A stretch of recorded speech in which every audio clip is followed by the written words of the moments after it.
सियावर रामचंद्र की जय।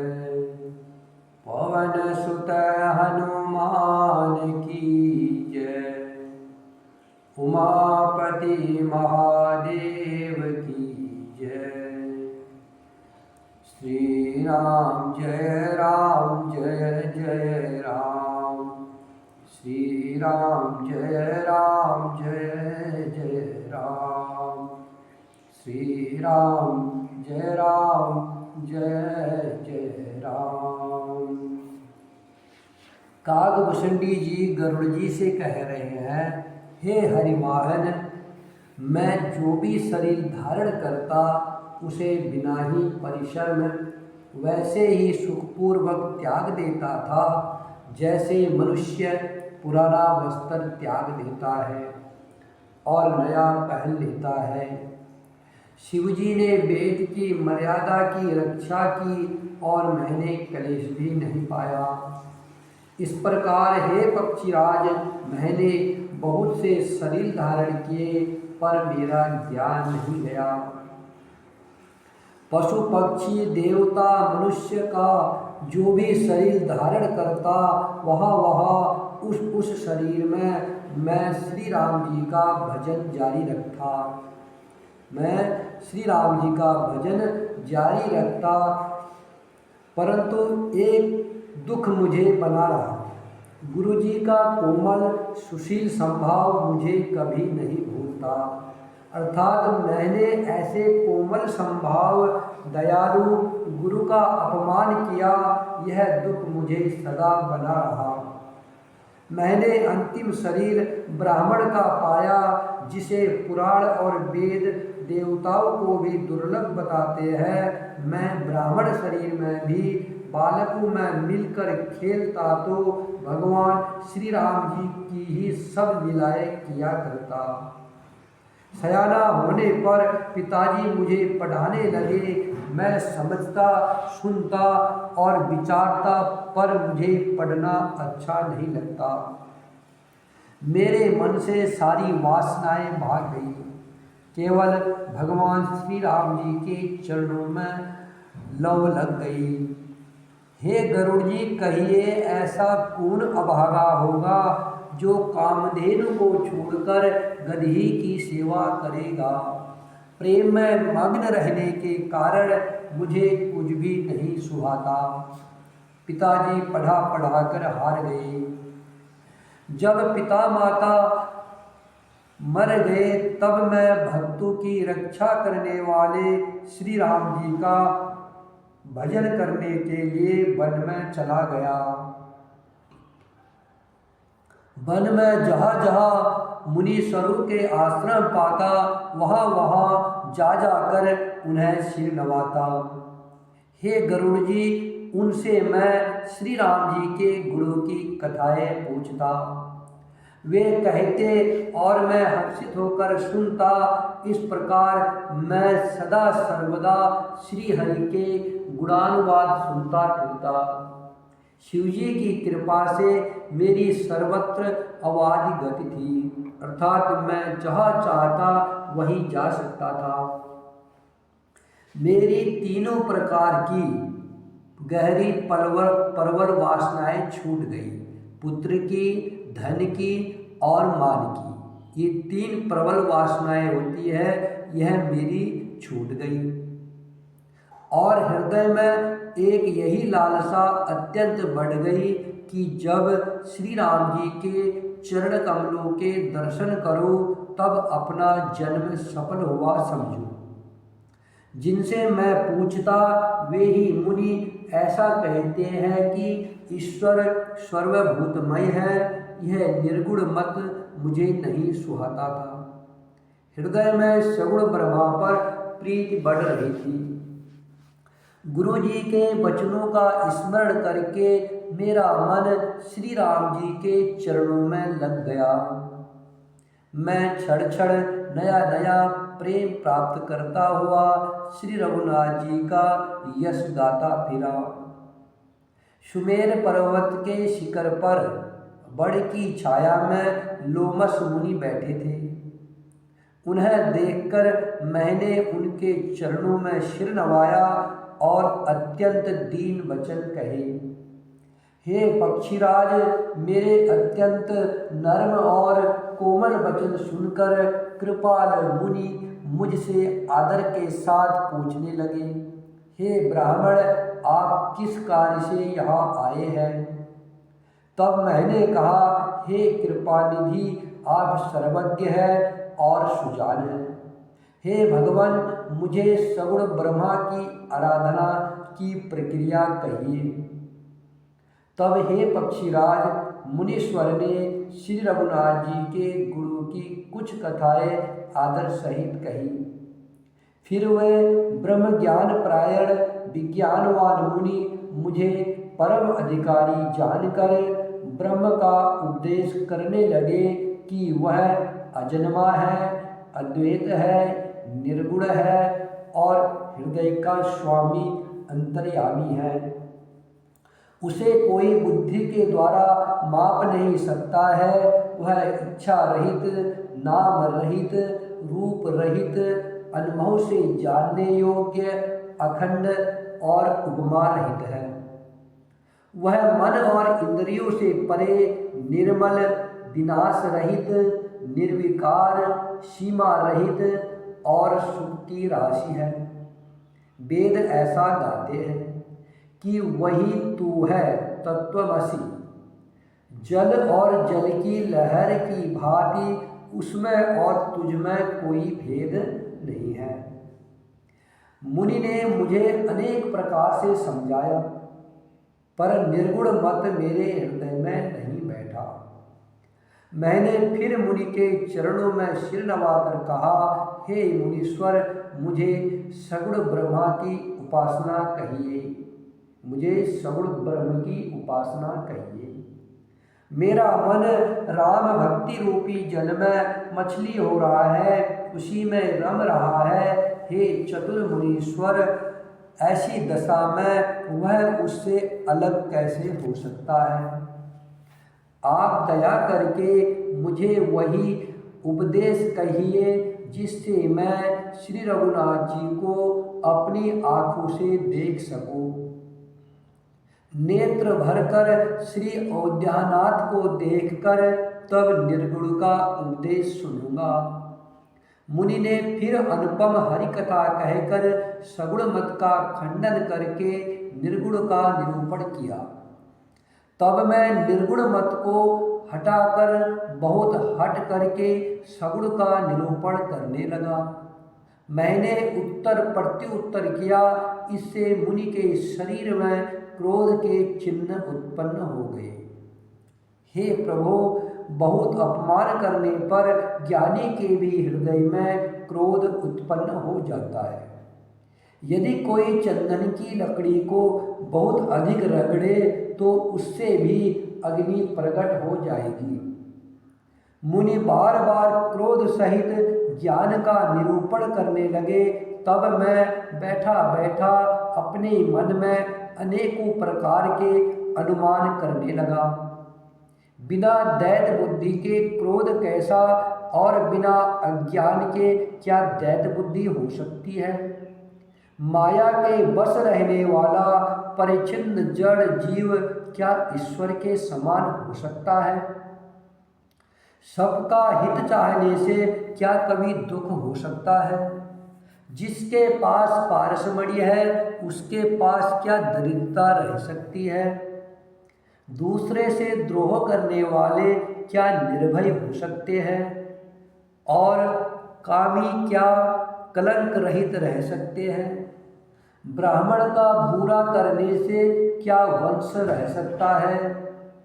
स्वरूप की पहचान होने पर क्या कर्म हो सकते हैं? अगर स्वरूप की पहचान हो जाए तो आसक्ति पूर्वक कर्म नहीं रह सकते।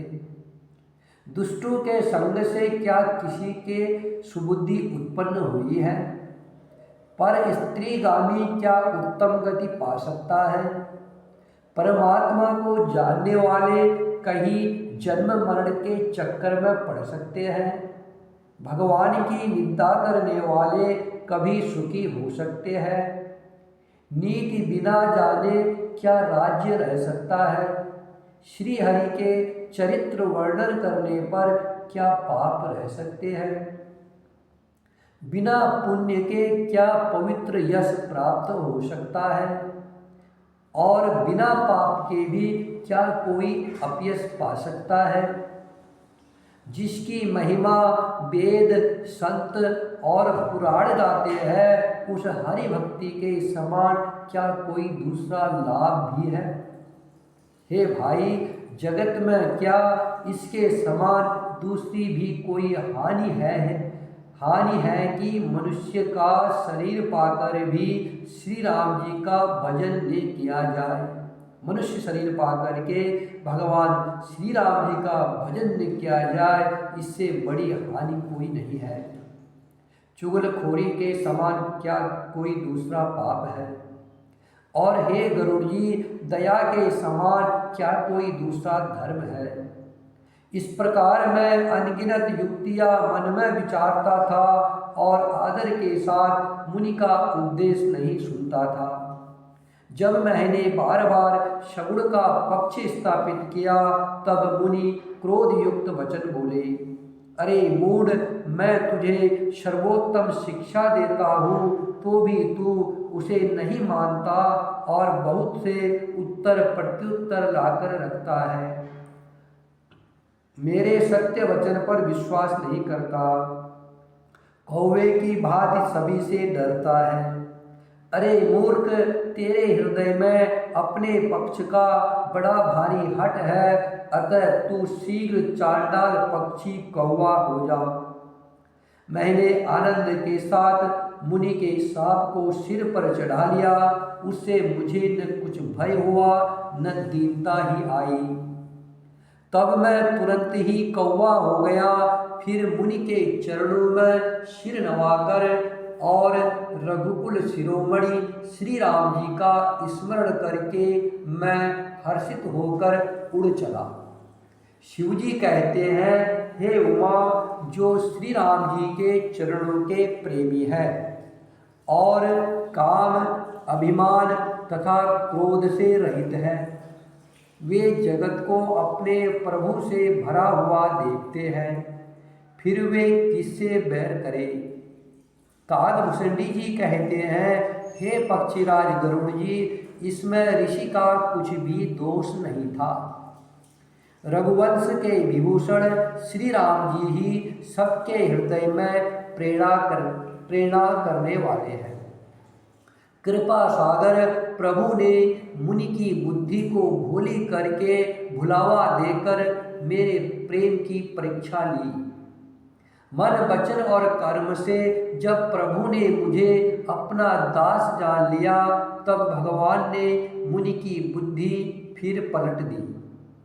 ऋषि ने मेरा महान पुरुषों का सा संभाव, धैर्य, अक्रोध, विनय आदि और श्री राम जी के चरणों में विशेष विश्वास देखा। तब मुनि ने बहुत दुख के साथ बार बार पछताकर मुझे आदरपूर्वक बुला लिया। उन्होंने अनेक प्रकार से मेरा संतोष किया। तब हर्षित होकर के मुझे राम मंत्र दिया। कृपा निधान मुनि ने मुझे बालक रूप श्री राम जी का ध्यान बतलाया। सुंदर और सुख देने वाला यह ध्यान मुझे बहुत अच्छा लगा। वह ध्यान मैं आपको पहले ही सुना चुका हूँ। मुनि ने कुछ समय तक मुझको अपने पास रखा। तब उन्होंने रामचरितमानस वर्णन किया। आदर पूर्वक मुझे यह कथा सुनाकर फिर मुनि लोमस ने मुझसे सुंदर वाणी में कहा, हे तात, यह सुंदर और गुप्त रामचरितमानस मैंने शिवजी की कृपा से पाया था। तुम्हें श्री राम जी का निज भक्त जाना, इसी से मैंने तुमसे सब चरित्र विस्तार के साथ कहा। हे तात, जिनके हृदय में श्री राम जी की भक्ति नहीं है, उनके सामने इसे कभी भी नहीं कहना चाहिए। मुनि ने मुझे बहुत प्रकार से समझाया, तब मैंने प्रेम के साथ मुनि के चरणों में सिर नवाया। मुनीश्वर ने अपने कर कमलों से मेरा सिर स्पर्श करके हर्षित होकर आशीर्वाद दिया कि अब मेरी कृपा से तेरे हृदय में सदा प्रगाढ़ राम भक्ति बसेगी। तुम सदा श्री राम जी को प्रिय हो और कल्याण रूप गुरु के धाम मान रहित इच्छा अनुसार रूप धारण करने में समर्थ, इच्छा मृत्यु, जिसकी शरीर छोड़ने की इच्छा करने पर ही मृत्यु हो, बिना इच्छा के मृत्यु न हो, एवं ज्ञान और वैराग्य के भंडार हो। इतना ही नहीं, श्री भगवान को स्मरण करते हुए तुम जिस आश्रम में निवास करोगे, वह 4 कोस तक अविद्या माया मोह नहीं व्यापेगी। काल कर्म गुण दोष और संभाव से उत्पन्न कुछ भी दुख तुमको कभी नहीं व्यापेगा। अनेकों प्रकार के सुंदर श्री राम जी के रहस्य, गुप्त मर्म के चरित्र और गुण जो इतिहास और पुराणों में गुप्त और प्रकट है, तुम उन सबको भी बिना ही परिश्रम जान जाओगे। श्री राम जी के चरणों में तुम्हारा नित्य नया प्रेम हो। अपने मन में तुम जो कुछ इच्छा करोगे, श्री हरि की कृपा से उसकी पूर्ति कुछ भी दुर्लभ नहीं होगी। हे धीर बुद्धि गरुड़ जी, मुनि का आशीर्वाद सुनकर आकाश में ब्रह्मवाणी हुई कि हे ज्ञानी मुनि, तुम्हारा वचन सत्य हो। यह कर्म मन और वचन से मेरा भक्त है। आकाशवाणी सुनकर मुझे बड़ा हर्ष हुआ। मैं प्रेम में मग्न हो गया और मेरा सब संदेह जाता रहा। तदंतर मुनि की विनती करके आज्ञा पाकर और उनके चरण कमलों में बार बार सिर नवाकर मैं हर्ष सहित इस आश्रम में आया। प्रभु श्री राम जी की कृपा से मैंने दुर्लभ वर पा लिया। हे पक्षीराज, मुझे यहाँ निवास करते 27 कल्प बीत गए। मैं यहाँ सदा श्री रघुनाथ जी के गुणों का गान किया करता हूँ और चतुर पक्षी उसे आदरपूर्वक सुनते हैं। अयोध्यापुरी में जब जब श्री राम जी भक्तों के हित के लिए मनुष्य शरीर धारण करते हैं, तब तब मैं जाकर श्री राम जी की नगरी अयोध्या में रहता हूँ और प्रभु की शिशु लीला देखकर सुख प्राप्त करता हूँ। फिर हे पक्षीराज, श्री राम जी के शिशु रूप को हृदय में रखकर मैं अपने आश्रम आ जाता हूँ। जिस कारण से मैंने कौवे की देह पाई, वह सारी कथा आपको सुना दी। हे तात, मैंने आपके सब प्रश्नों के उत्तर कहे। राम भक्ति की बड़ी भारी महिमा है। मुझे अपना यह काग शरीर, ये कौवे का शरीर इसलिए प्रिय है कि इसमें मुझे श्री राम जी के चरणों का प्रेम प्राप्त हुआ।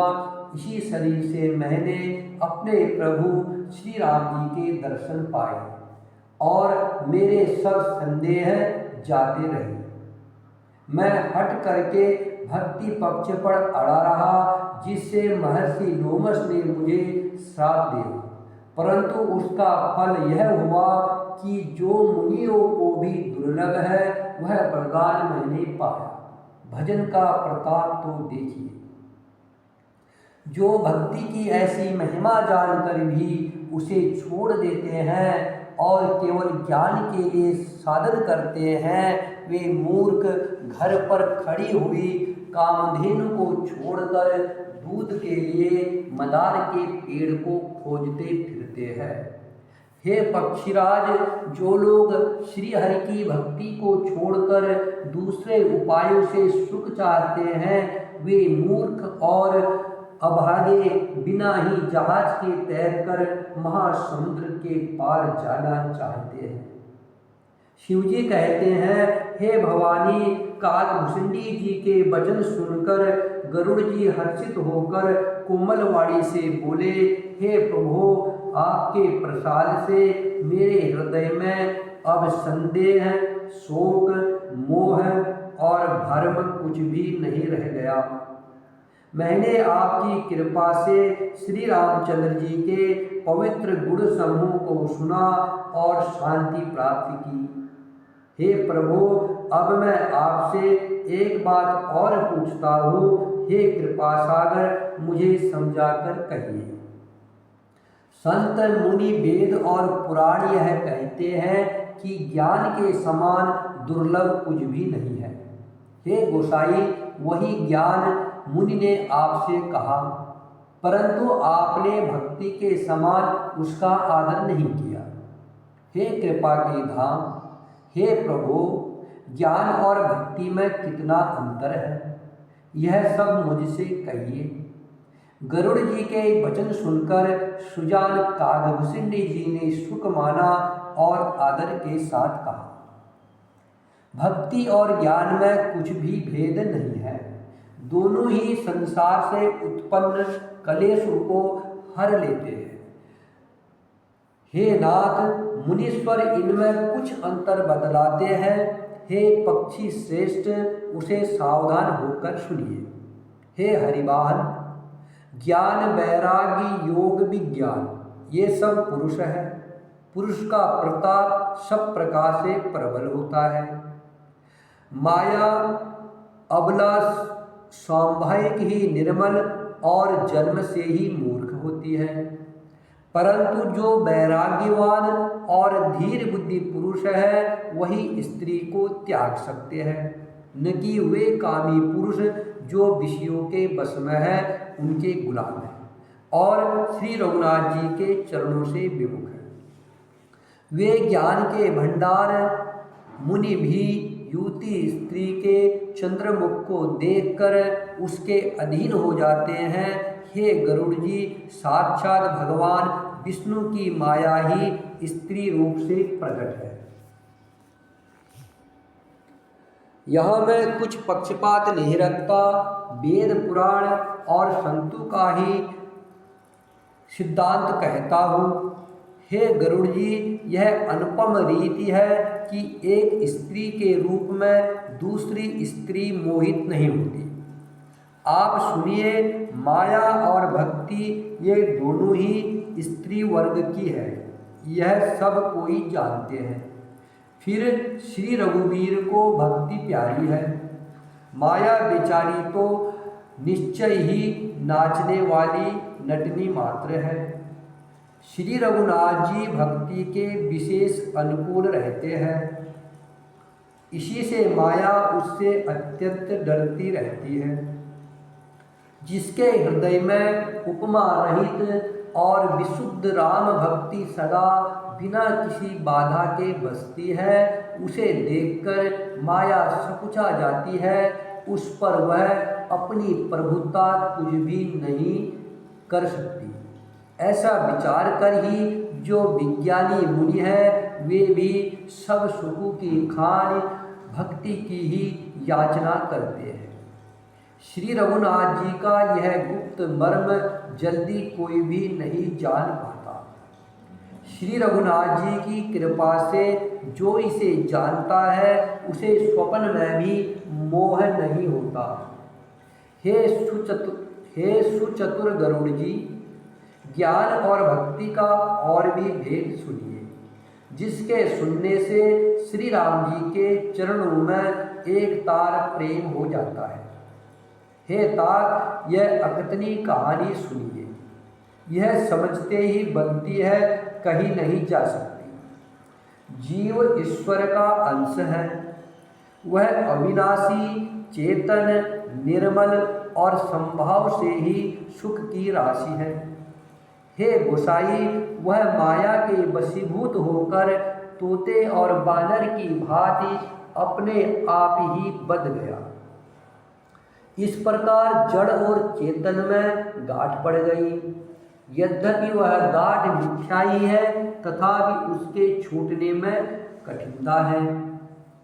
तभी से जीव जन्मने मरने वाला हो गया। अब न तो गांठ छूटती है और न वह सुखी होता है। वेदों और पुराणों ने बहुत से उपाय बतलाए हैं, पर वह गांठ छूटती नहीं और अधिकाधिक उलझती ही जाती है। जीव के हृदय में अज्ञान रूपी अंधकार विशेष रूप से छा रहा है। इससे गांठ देख ही नहीं पड़ती, छूटे तो कैसे। जब कभी ईश्वर ऐसा संयोग उपस्थित कर देते हैं, तब भी कदाचित वह गांठ छूट पाती है। श्री राम जी की कृपा से यदि सात्विकी सरदा रूपी सुंदर गाय हृदय रूपी घर में आकर बस जाए, असंख्य जप तप व्रत यम और शुभ धर्म और आचरण जो श्रुतियों ने कहे हैं, उन्हीं धर्माचार रूपी हरे घास को जब वह गाय चरे, तो आस्तिक भाव रूपी छोटे बछड़े को पाकर वे पहनवावे। सांसारिक विषयों से और परपंच से हटना गाय के दूहते समय पिछले पैर बांधने की रस्सी है। विश्वास दूध दुहने का बर्तन है। निर्मल निष्पाप मन जो स्वयं अपना दास है, अपने वश में है, वह दुहने वाला अहिर है। हे भाई, इस प्रकार धर्माचार में प्रवृत्त सात्विक सरदा रूपी गाय से भाव निर्वृत्ति और वश में किए हुए निर्मल मन की सहायता से परम धर्ममय दूध दुहकर से निष्काम भाव रूपी अग्नि पर भली भांति ओटावे। फिर क्षमा और संतोष रूपी हवा से उसे ठंडा करे और धैर्य तथा मन का निग्रह रूपी जामन देकर उसे जमावे। तब प्रसन्नता अर्थात मुदिता रूपी कमोरी में तत्व विचार रूपी मथानी से इंद्रिय दमन के आधार पर सत्य और सुंदर वाणी रूपी रस्सी लगाकर उसे मथे और मथ कर तब उसमें से निर्मल सुंदर और अत्यंत पवित्र वैराग्य रूपी मक्खन निकाल ले। तब योग रूपी अग्नि प्रकट करके उसमें समस्त शुभाशुभ कर्म रूपी ईंधन लगा दे। सब कर्मों को योग रूपी अग्नि में भस्म कर दे। जब वैराग्य रूपी मक्खन का ममता रूपी मल जल जाए, तब बचे हुए ज्ञान रूपी घी को बुद्धि से ठंडा करे। तब विज्ञान रूपणी बुद्धि उस ज्ञान रूपी निर्मल घी को पाकर उससे चित्त रूपी दिए को भरकर समता की दीवट बनाकर उस पर उसे जमाकर रखे। जागृत, स्वप्न और सुषुप्ति तीनों अवस्थाएं और सत, रज और तम तीनों गुण रूपी कपास से तुरिया अवस्था रूपी रुई को निकालकर और फिर उसे सवार कर उसकी सुंदर कड़ी बत्ती बनावे। इस प्रकार तेज की राशि विज्ञानमय दीपक को जलावे, जिसके समीप जाते ही मद आदि सब पतंगे जल जाए। वह ब्रह्म मैं हूँ। ये जो अखंड तेल धारावत कभी न टूटने वाली वृत्ति है, वही उस ज्ञान दीपक की प्रचंड दीपशिखा है। इस प्रकार जब आत्मानुभव के सुख का सुंदर प्रकाश फैलता है, तब संसार के मूल भेद रूपी भ्रम का नाश हो जाता है और महान बलवती अयोध्या के परिवार मोह आदि का अपार अंधकार मिट जाता है।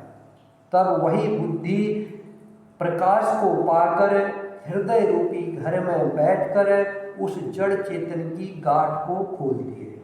यदि वह विज्ञान रूपणी बुद्धि उस गांठ को खोल नहीं पावे तब यह जीव कृतार्थ हो। परंतु हे पक्षीराज गरुड़ जी, गांठ खोलते हुए जानकर माया फिर अनेक विघ्न करती है। हे भाई, वह बहुत सी रिद्धि सिद्धियों को भेजती है जो आकर बुद्धि को लोभ दिखाती है, और वह रिद्धि सिद्धियाँ कला, बल और छल करके समीप जाती है और आंचल की वायु से उस ज्ञान रूपी दीपक को बुझा देती है। यदि बुद्धि बहुत ही सयानी हुई तो वह उन रिद्धि सिद्धियों को हानिकर समझकर उनकी ओर ताकती नहीं। इस प्रकार यदि माया के विघ्नों से बुद्धि को बाधा न हुई तो फिर देवता विघ्न करते हैं। इंद्रियों के द्वार हृदय रूपी घर के अनेकों झरोके हैं। वहाँ प्रत्येक झरोके पर देवता बैठे हैं। जो ही वे विषय रूपी हवा को आते देखते हैं त्यों ही हठ पूर्वक किवाड़ खोल देते हैं। जो ही वे तेज हवा हृदय रूपी घर में जाती है त्यों ही वह विज्ञान रूपी दीपक बुझ जाता है। गांठ भी नहीं छूटी और वह प्रकाश भी मिट गया।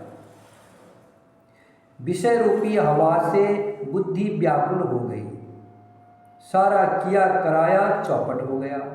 इंद्रियों और उनके देवताओं को ज्ञान नहीं सुहाता, क्योंकि उनकी विषय भोगों में सदा ही प्रीति रहती है, और बुद्धि को भी विषय रूपी हवा ने बावली बना दिया है।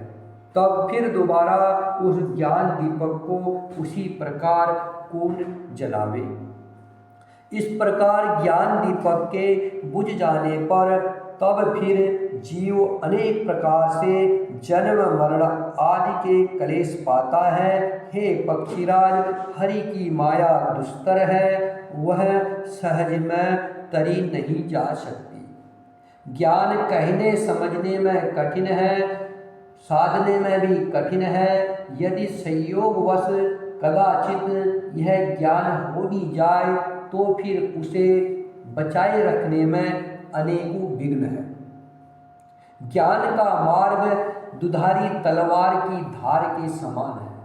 हे पक्षीराज, इस मार्ग से गिरते देर नहीं लगती।